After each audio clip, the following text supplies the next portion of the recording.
Substantiated, not just by that video and the physical evidence that everybody saw on display in the Oval Office, but also by another outlet in this room, the Associated Press. So you should take it up with them if you believe the claim is unsubstantiated, and that's a ridiculous line of questioning. Picture this. You're watching live television when suddenly a racist comment destroys someone's career in real time. Millions witnessed what happened next, and trust me, you've never seen anything like this before. This isn't just another viral moment. This is the story of how one word changed everything. But before I reveal what that word was and show you the footage that had the entire internet talking, let me paint you the scene that led to one of the most brutal verbal takedowns in television history. It was a Tuesday night that nobody saw coming. Manhattan's most popular political talk show was about to broadcast what seemed like another routine episode. The producers thought they had everything under control, a simple discussion about international relations. In the green room, Captain Ibrahim Traoré was preparing for what he thought would be a civilized conversation. At just 34 years old, this man had already led a revolution, transformed an entire nation, and become one of Africa's most respected leaders. But America barely knew his name. Sitting across the makeup chair was Karoline Leavitt, a former political spokesperson with a reputation for destroying guests on live television. She was known for one thing: making politicians look foolish for views and clicks. She had no idea she was about to meet her match. The show's format was simple: heated debates, viral moments, and sound bites that would trend for weeks. Karoline had done this dance 100 times before. She would provoke, the guest would react, and social media would explode.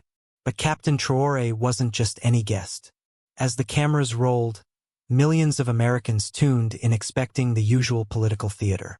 The host introduced the topic: America's involvement in West African affairs. Simple enough, right? Captain Traoré began speaking with the kind of quiet confidence that comes from a man who has faced real challenges. He wasn't there to create drama. He was there to represent his people, to share his country's story with the world. For the first 10 minutes, everything proceeded normally. Traoré explained his country's position with patience and dignity. He spoke about sovereignty, about the right of African nations to determine their own path. But Karoline was getting impatient. The ratings needed drama. The audience wanted fireworks. That's when she saw her opening. Here's where things get absolutely insane, and I need you to understand, what you're about to hear actually happened on live television. As Captain Traoré was making a point about his country's independence, Karoline leaned forward, pointed her finger directly at him, and with the most condescending tone you can imagine, she said, "Sit down, boy." The studio went dead silent. The host's mouth literally dropped open. You could hear a pin drop. The camera operators didn't know where to look. Social media started exploding immediately. But here's what nobody expected. And this is where the story gets absolutely incredible. Instead of exploding with anger, instead of walking off the set, instead of doing what anyone else would have done, Captain Traoré did something that left everyone speechless. He stood up slowly, with the kind of dignity that you can't fake, and he spoke with a voice so calm and powerful that it sent chills down everyone's spine. "I come from a place," he said, his words cutting through the silence like a knife, "where boys are forced to become men before they learn to dream." The camera zoomed in on his face, and you could see something in his eyes, not anger, but the weight of experience, the strength of someone who had faced real struggle. He continued, turning to face Karoline directly, "You may call me boy on your stage, but where I come from, boys carry nations on their backs." The audience was frozen. This wasn't just a comeback, this was poetry. This was truth. But Captain Traoré wasn't finished. What happened next had people crying, sharing, and talking about this moment for months. He began to tell his story, not for sympathy, but to show Karoline exactly who she was trying to humiliate. "Do you mean the boy who watched his village burn?" he asked, his voice never rising, never breaking. "The boy who studied under candlelight because the lights never came back on after colonialism left?" He spoke about losing his father, buried under an open sky with no cameras, just the sound of his mother's grief echoing across the land. "So when you say, 'Sit down, boy,'" he continued, "I want you to understand exactly which boy you're talking to. The studio was completely silent. Karoline's confidence was draining by the second. She realized she wasn't facing some politician she could easily humiliate. She was face to face with a man who had lived through unimaginable hardship and emerged stronger. Then something absolutely beautiful happened that nobody saw coming. One of the other panelists, a decorated U.S. military veteran, suddenly stood up and placed his hand over his heart. "He's right," the veteran said, his voice heavy with emotion. "That's not debate. That's humiliation." He walked across the stage to Captain Traoré and extended his hand. The two men shook hands as the entire studio erupted into applause. Not out of pity, but out of pure respect. Karoline tried desperately to recover. "Are we seriously pretending he's a saint now?" she snapped, but her desperation was obvious to everyone. Captain Traoré remained unshaken. "It's not about sainthood, it's about humanity." But wait, it gets even more powerful. A young black student in the audience suddenly stood up and said something that made Karoline's arrogance completely unravel. "You should apologize for being cruel." The room gasped. Karoline's mask was completely off now. Everyone could see who she really was. Captain Traoré, still calm, still dignified, responded with words that should be taught in schools. Disagreement is healthy, but disrespect kills the conversation. The host, sensing this was a historic moment, asked Captain Traoré if he had anything to say to the millions of Americans watching from their homes, offices, and bus stops across the nation. This was his moment. This was when most people would deliver a soundbite, capitalize on the emotional high, maybe promote their agenda. But Captain Traoré did something different. He spoke with quiet strength that carried more weight than any headline ever could. "You don't need to know where Burkina Faso is to understand dignity," he said, his eyes steady and unwavering. "You just have to know what it feels like to be invisible." Those words hit hard. The silence that followed was the kind that comes when someone speaks a truth everyone has been avoiding, the kind that makes you question your own actions and assumptions. He wasn't just speaking to the studio audience. He was speaking to every American who had ever felt overlooked, ignored, or dismissed. He was speaking to anyone who had ever been invisible in the eyes of those who held power. But the most heartbreaking moment was yet to come. Before the broadcast ended, an elderly black woman in the third row stood up. Her voice was soft, but her words carried the weight of a lifetime of pain. "I didn't come here to speak," she said, her hands trembling. "But I need to say this." She looked directly at Captain Traoré, her voice breaking. "My son served in Afghanistan. He came back in a box. He was called a boy too, even in uniform." The room held its breath. Her words were a painful reminder of the systemic disrespect that so many people, especially people of color, have faced in America for decades. The camera zoomed in on Captain Traoré, who nodded slowly, a quiet acknowledgement of her pain and her loss. "When you spoke," she continued, tears streaming down her face, "it felt like my son stood up again." The silence that followed was deafening. There was no applause, no clapping, just the kind of profound quiet that comes when a moment of truth transcends any political agenda or media spectacle. Karoline, who had thought this moment would make her a hero, sat frozen. She had become the villain of her own story. Her words, her arrogance, her casual cruelty. It was all laid bare for the world to see. The audience stood in reverence, clapping not just for Captain Traoré, but for the dignity he represented, for the truth he had spoken, and for the humanity he had shown in the face of disrespect. But what happened after the cameras stopped rolling was even more incredible than what we witnessed live. Within the first hour, the clip had already been viewed over 500,000 times. By morning, it had reached 10 million views. By the end of the week, over 50 million people had watched Captain Traoré's response. #SitDownBoy started trending on Twitter, but not in the way Karoline had imagined. Instead of mocking Captain Traoré, people were sharing his quotes, creating artwork of his most powerful moments, and telling their own stories of dignity in the face of disrespect. Celebrity after celebrity began sharing the video. Oprah Winfrey posted, "This is what leadership looks like." Trevor Noah dedicated an entire segment to the moment. Even international leaders began commenting on the clip. But perhaps the most powerful responses came from ordinary people sharing their own experiences. A teacher from Detroit wrote, "I showed this to my students. For the first time all year, my classroom was completely silent." A military veteran posted, "I've been called boy while wearing my uniform. Captain Traoré spoke for all of us." A mother shared, "My 16-year-old son watched this 5 times. He said it taught him more about being a man than any conversation we've ever had." But the impact didn't stop at social media.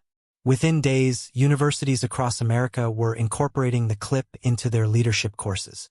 Harvard Business School added it to their curriculum on emotional intelligence. The clip became required viewing in diversity training programs at Fortune 500 companies. News outlets around the world picked up the story. BBC ran a segment titled, "The Leader Who Redefined Strength." CNN featured a primetime special analyzing the psychological impact of Captain Traoré's response. Even more remarkably, the incident sparked a global conversation about dignity, respect, and what it truly means to be strong. Psychologists began studying the clip, noting how Captain Traoré's response demonstrated what they called radical composure, the ability to maintain one's dignity while educating others about theirs. Dr. Maya Johnson, a professor of social psychology at Stanford, published a paper analyzing the moment. In 30 seconds, Captain Traoré demonstrated more leadership than most people show in a lifetime. He turned a moment of intended humiliation into a masterclass in human dignity. Meanwhile, Karoline's world was crumbling. The network received over 100,000 complaints within 48 hours. Sponsors began pulling their advertisements. Her social media accounts were flooded with people sharing their own stories of overcoming disrespect. 3 days after the incident, the network announced that Karoline would be taking an indefinite leave of absence to reflect on her recent comments. Translation: she was fired. But here's what's fascinating: Captain Traoré never called for her firing. He never demanded an apology. In fact, when asked about Karoline in later interviews, he showed the same grace he had displayed that night. "Everyone deserves a chance to learn and grow," he said in an interview with 60 Minutes. "My goal was never to destroy anyone. It was to remind us all of our shared humanity." This response only made people admire him more. Here was a man who had been publicly humiliated, yet still showed compassion for the person who had tried to diminish him. What happened next was unprecedented. The phrase "where I come from, boys carry nations on their backs," became a rallying cry for young leaders around the world. In South Africa, students painted it on university walls during protests for educational reform. In India, young activists used it in speeches about youth empowerment. In Brazil, it appeared on banners during demonstrations for social justice. Captain Traoré had unintentionally created a global movement. Young people everywhere were sharing their own stories of being dismissed, overlooked, or called names designed to diminish their worth. A 19-year-old student from Ghana wrote, "They call us the lost generation. But Captain Traoré showed us that we're not lost, we're just getting started." A young woman from Mexico shared, "When they told me I was just a girl, I remembered Captain Traoré's words. I may be young, but I carry dreams that could change the world." Schools around the world began teaching the Traoré response as a case study in conflict resolution. Teachers used the clip to show students how to respond to bullying with dignity rather than anger. One high school principal in Chicago reported a 60% decrease in disciplinary incidents after showing the video to his students. Kids started asking themselves, what would Captain Traoré do? Instead of reacting with violence or anger, he explained, the moment became a powerful tool for teaching emotional intelligence. Child psychologists noted that children who watched the clip showed improved responses to frustration and conflict. Dr. Sarah Williams, a child development expert, observed, Captain Traoré gave children a new model of strength. Instead of seeing strength as the ability to hurt others, they began to see it as the ability to maintain dignity while helping others understand theirs. 6 months after the incident, Captain Traoré was invited to speak at the United Nations. His speech, titled "The Invisible Made Visible," received a 10-minute standing ovation. That night on television, he told the assembly. I wasn't just speaking for myself. I was speaking for every person who has ever been made to feel invisible. Every young person whose dreams have been dismissed. Every leader whose vision has been overlooked because of their age, their background, or the color of their skin. The speech led to the creation of the Global Youth Leadership Initiative, a program designed to amplify the voices of young leaders from developing nations. Universities began offering scholarships named after the incident. The Dignity in Leadership Scholarship Program has since helped over 1,000 young leaders access higher education. Experts have spent months analyzing why Captain Traoré's response was so powerful. Dr. Robert Chun, a behavioral psychologist, explains it this way. Most people, when faced with public humiliation, respond with either aggression or submission. Captain Traoré did neither. He responded with what we call assertive dignity, maintaining his own worth while educating others about theirs. The response technique has been studied and replicated in corporate training programs. Business leaders learn to respond to disrespect not with anger or defensiveness, but with the kind of calm strength that actually changes minds. Remember the elderly woman who spoke about her son? Her story became just as viral as Captain Traoré's response.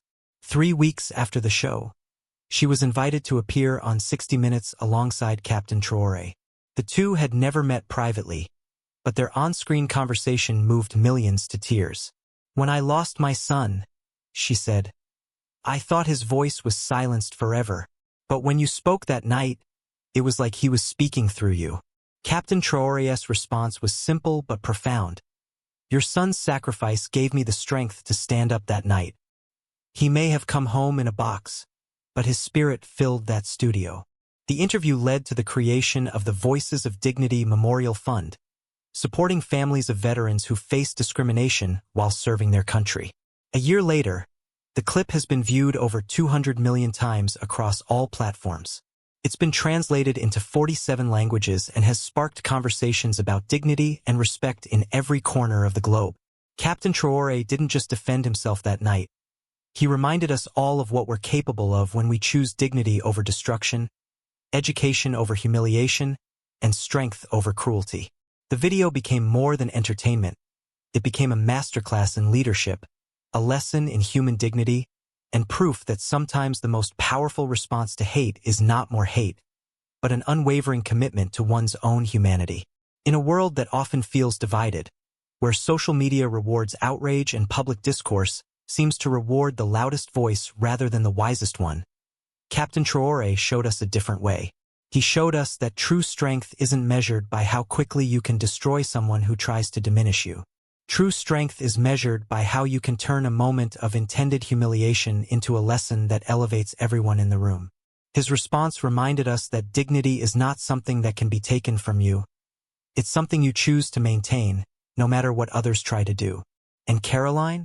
Well, she eventually issued a public apology 6 months later, acknowledging the pain her words had caused. But by then, the conversation had moved far beyond her. It had become about something much bigger than any one person's mistake. It had become about the kind of world we want to live in and the kind of leaders we want to follow. What would you have done in Captain Traoré's position? How do you think you would have responded to such blatant disrespect on live television? Let me know in the comments below. And if this story moved you the way it moved millions of others, make sure to like this video and subscribe for more incredible stories of courage, dignity, and humanity triumphing over hatred. Because in a world that often feels divided, sometimes we all need to be reminded of what true leadership looks like.